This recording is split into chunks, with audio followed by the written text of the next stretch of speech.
One of the biggest mistakes that I noticed that every entrepreneur has and goes through is fear. So even myself, I dropped out of school at 19 years old, out of college. I remember I was in economics class and I stood up and just walked out. And I was going to become a doctor prior to that, but just something didn't hit me right. I had an older brother. I still have an older brother, actually. But he owns Taekwondo schools, and he was making such good amount of money doing something that he loved. And I remember him telling me, you know, a doctor can make 150, maybe $500,000 a year, but that's it. That's where it stops. But my older brother was making almost 60 to 70 grand a month. And it hit me hard. I said, wow, I don't know if I want to just go to school just to get a diploma, just to prove I can work underneath someone. So I guess my mind got open that I would have been an entrepreneur. But the thing is as soon as I quit college, it still took me another about 2 or 3 years to finally open my own business. And it ended up being something I was comfortable in, which is martial arts. So the reason why it took me so long to get started was actually fear. I was like, number one, I had to feel, I said, can I really do this? Can I be a business owner? You know, what do I do if I don't get, enough students to pay the bills? I had never even rented a home or apartment at that time. I was still living with my parents. And here I was, signing a lease to a commercial building, knowing that I had to get enough students to come in to pay that. So it took a little bit of a push to get me to do it too. The lady who asked me to come teach at the place where she was at, she was a ballet school teacher. And she had 2 or 3 days in the week that she was just closed. And she said, Shane, I really need someone to do it. And honestly, I told her no the first year. The next year she came back and she said, Shane, please come teach. The guy that we had do it, he ended up going to jail and we have some students. And I said, you know what? Why not? So I did it. Now, she didn't tell me this though, that when I got there were no students. We ended up advertising with $50. $50 was my investment to my first business, Taekwondo. And from there, we got 16, 17 students to join, and that was my first beginning. So it took a little bit of a push, and it took 3 years to start. Years later, when I was about 25, I had opened up my second school, okay? But I felt like all the entrepreneur things I had done at that time, I had tried. Of course, we still have the Taekwondo schools. I tried photography. I held beauty pageants. I did cheer gyms, everything. But just something that wasn't really moving my needle, if you will. All right, so one day, this guy came up next to me and he bought the pizza place next to my Taekwondo school.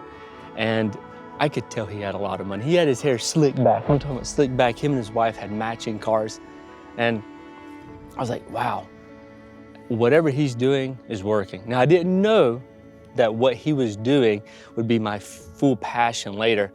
But when I went and talked to him, he said he did real estate. So I went and took him to lunch. Me and him sat down. He explained to me a little bit about what he'd done. He'd done some fix and flips. He'd buy a property for cheap, fix it up and sell it. Or he would buy houses and rent them out and have a little bit of cash flow each month. It was the first time in my life that I said, wow, it makes sense, the direction of what he's saying. So even though he's taught me that, he ghosted me. He never talked to me again after that, sadly. But it took me 5 years to get my first deal. And I could sit there and say it was the knowledge. It was not enough money or whatever to get started. But what it really was is I was afraid. I was afraid to get started. So if I could go back in time and repeat to you the real main reason and the biggest mistake most people make is not getting started because of fear, okay? I could have found mentors or other people that were already doing it. I could have met peers or people that want to get started. And money is easy to find if you meet people. There's a lot of people that with a lot of money that don't have time to do anything. You can partner with them or use my very favorite, creative financing. So definitely get educated, definitely meet mentors, definitely find people already doing it, and that'll help you get past the fear so that you're going to get started. So that's my advice to you. And honestly, every time I'm getting into a new kind of business venture, I always have these fears come over me. So I always find I always find a mentor. I find people that are doing it, talk to them, and then honestly, I just start. You just dive in, you gotta start. So get past fear, start now.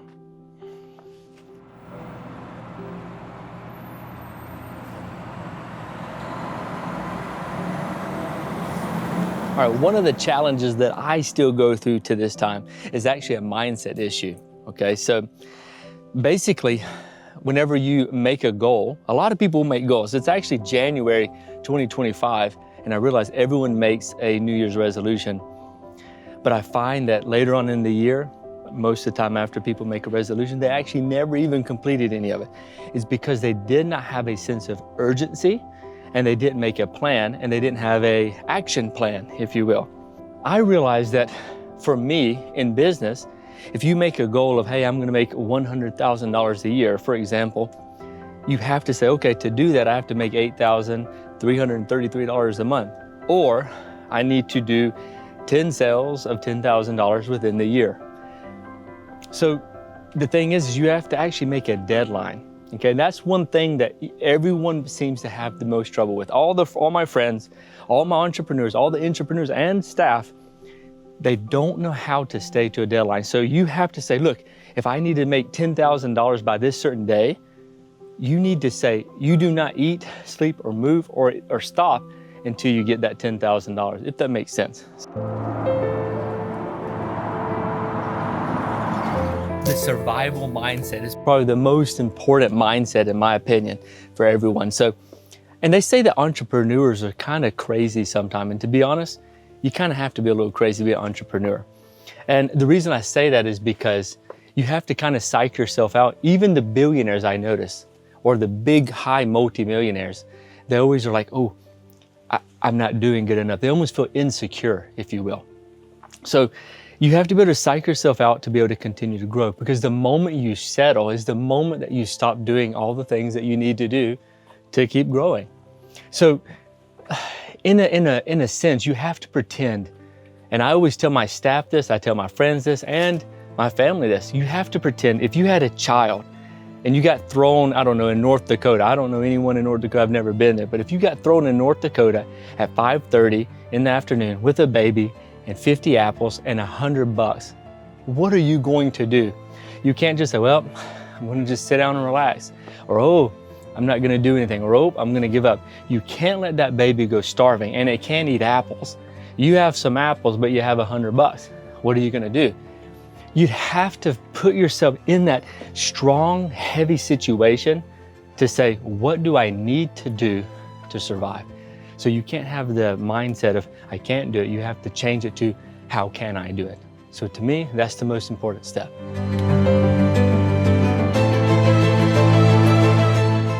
In order to fulfill any type of goal, you have to know your why. Now, I've heard that from everybody I've ever talked to about saying, hey, I want to do this. They said, what's your why? I say, hey, I want to try and accomplish this. They said, what's your why? But honest truth, you really do have to know what your why is. Let me explain what my why is, and then I challenge you to write down what is your why. My why, when I got started, was I was a missionary, and I would always go out of country, come back, and I'd have to go to different churches and different groups and ask for money in order to go back out of country and help the poor. So I was a poor guy coming back to America, asking money from whoever I could to take it to the poor and help. But I found out very soon how nonprofit a nonprofit is. And plus, it seemed like no one really wanted to help unless they were just kind of virtuing, like, hey, look, I'm gonna just give a little bit, you know, self-righteousness, if you will. So it kind of got me into the place where I said, you know what? I'm going to do business really hard to make money to be able to take and help others. So not just in business, but investing too. So we do a thing called 60-40. So 60% is in boring assets or investments like rentals and stuff. Take that money and we're able to help other people. And then 40% of the time is when we are doing businesses or we're doing fixing for more active income. And we use that money to fund the 60%. The 60% funds my life, my family, and the people we're trying to help. So I guess I made a whole business plan and game plan on what I'm going to do. So that also pushed me, because every time, and even to this day, every time I'm out at dinner and I see a cup of water and it's clean, I'm about to drink it, or my friends are about to drink the water, because I really drink Coca-Cola, to be honest with you. But every time I see a clean cup of water, I think of those children that were really moving slime off the top of water and dipping their cup in it, drinking it, and trying to give me what little they had. And on my conscience, I think of them and I said, what can I do to help them? So again, that's my why, my family, and taking care of others. So that's my why. And for that reason, it makes me give 100% in everything I do. And then number two, it means that it'll help me accomplish my goals, because my goals fulfills my why, which is helping others and taking care of my family. So what is your why? Put down in the comments below, let me know, what is your why?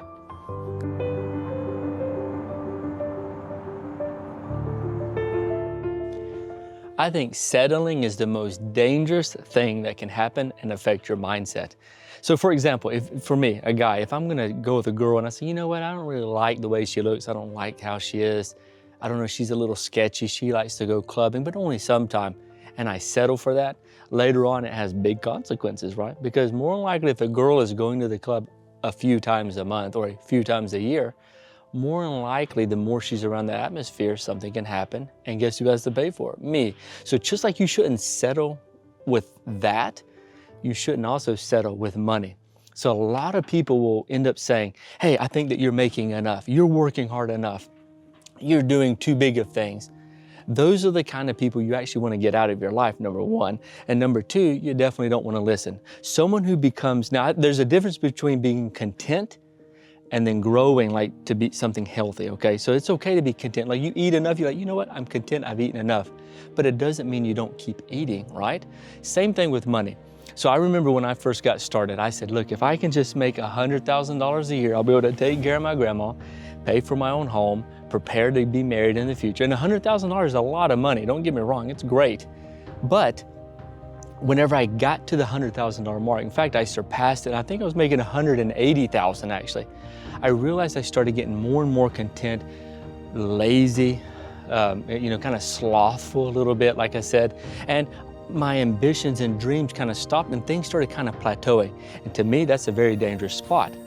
Because what happens if I get lazy and out of that survival mindset and then the whole business goes away? You see? So I would have been trapped. So what I have done is I like to turn everything into a game, just like a kid with ADHD. So in Taekwondo, we used to help kids that had ADHD get off medicine, but we realized the way that we were able to accomplish this is a child with ADHD may have trouble focusing, but when they're playing a game, they would focus 100%. So they had to make a game out of it. So I suggest that you do the same, and that's exactly what I did. I made a game out. I said, okay, I made 180 grand. What can I do to replace that with passive income? So instead of having to trade my time for the money, what can I do to get the money to come in, make my money work for me, and be able to take care of my family? So in order to do that, I had to grow a $10 million or a $5 million portfolio or whatever. And I calculated the number and said, if I have this much real estate, it'll produce $180,000 a year in income. So that was the first time it ever hit me, because I said, what happens if I die?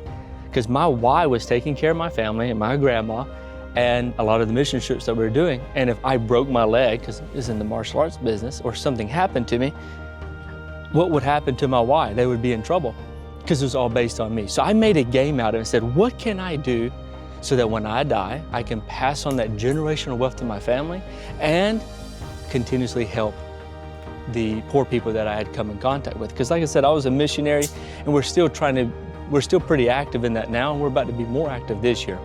So always make a game out of it.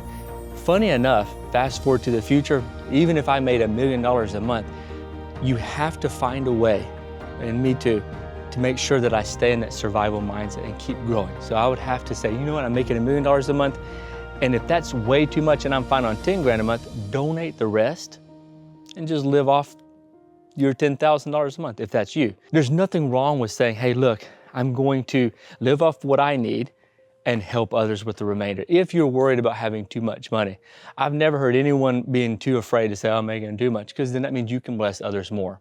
So always make sure that whenever you start getting in the trap of saying, oh, I'm settling, I'm good, I'm making enough, and I'm getting too comfortable. Comfort is very, very dangerous. Make sure you stay out of it. Survival mindset. I'm not trying to say you stay tense and nervous all the time, but technically you have to psych yourself out in a sense. So always have the good mindset so that you can stay healthy for your family and for whoever you're trying to bless.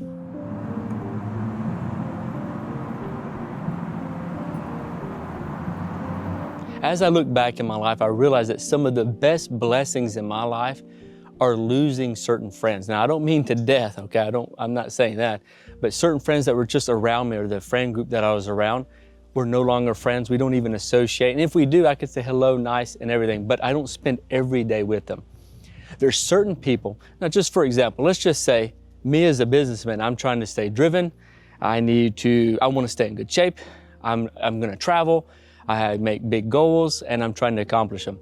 But then let's just say I have 2 or 3 friends that are living with their mom and dad. They're 35 years old, wearing Mario t-shirts and Donkey Kong.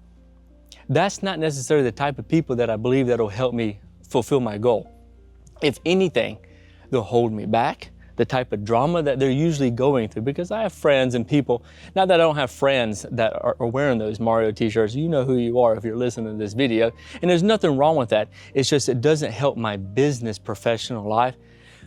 And arguably, I would say it wouldn't help you on your personal life, because I think personally too, you have to be that person that wants to keep moving health-wise, business-wise, family-wise, and everything.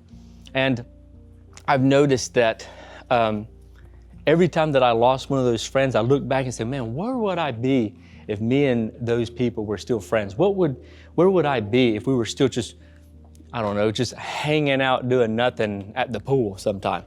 While they were at the pool or when they were going clubbing or drinking, I was never a clubber, never a drinker, but I ended up becoming a businessman.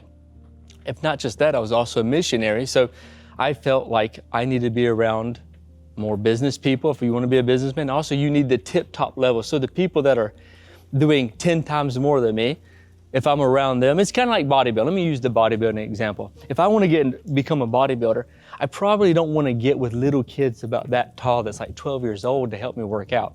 That's not necessarily the kind of people that's going to push me to be great. But then if I go to some big bodybuilder, some big guy like Sam Sulek, or I get Ronnie Coleman, or these guys, and I train with them, they're going to push me.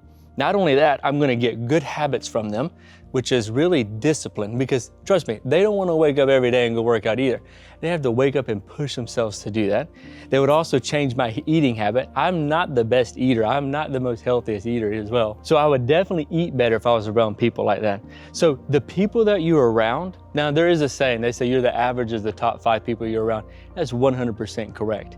Now, does that mean you can't be friends with everyone? No, I'm very friendly and nice. And honestly, I have friends that are not business people. To me, I have friends that are school teachers. They may only make 20, 30 grand a year, but it's not the money that means that they don't have success. They could have success in family. They have the wife and kids. To me, that's success too. And I want to be around good, positive people. What I'm talking about is you need to be away from the people who are clubbing, the people who are doing drinking, and the people that are not there to push and make you grow bigger. And when you associate with people too that let's just say you do have friends that drink, party, go clubbing. It doesn't mean you can't associate, be nice, and have a lunch or dinner with them sometime, but it just means you don't want to be with them on a daily basis. So I try and be very disciplined on who I let be around me on a daily basis. So I have the best team in the world, in my opinion. Colin, Tim, David, Austin, my brother Joseph, and we just got some more people underneath there, and we're very picky and very selective of who we want to have around us. So always be very strict on who you choose around, because honestly, who your friends are is who your future is. So how are you supposed to have a survival mindset and a sense of urgency to saying I have to get done and I have to make goals and achieve them, but yet you're around someone who has no goals, they're unhealthy, they honestly are probably focusing on the wrong things. Now, I know there's some gamers out there and say, well, you can make money off of games. The majority don't, okay? But that's for another thing. So to me, I look back at some of my friends, even from high school, from college. Now they started drinking, going to clubs, started going out with girls all the time. To me, I started working, I became a missionary, and I put myself around really good mentors and people that were positive and goal setters. And honestly, I thank God that that happened, because I really believe that I would not be in the place I am today.